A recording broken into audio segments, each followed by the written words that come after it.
Hey there, it's Megan with WTI, and I still feel pretty new to the whole content creating game, but I have to say that one of the first things I learned is how important good lighting is for your videos to look really professional.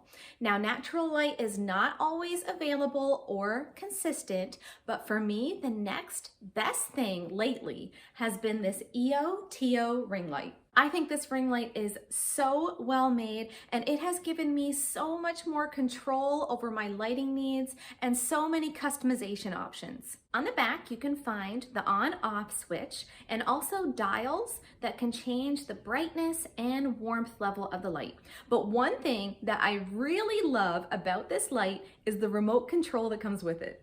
As long as the switch located on the ring light is in the on position, I can do everything from the remote control. This means that while I'm filming, I don't need to be constantly moving around to operate the ring light. I can just stay in one place, and it makes my whole filming experience so hassle-free.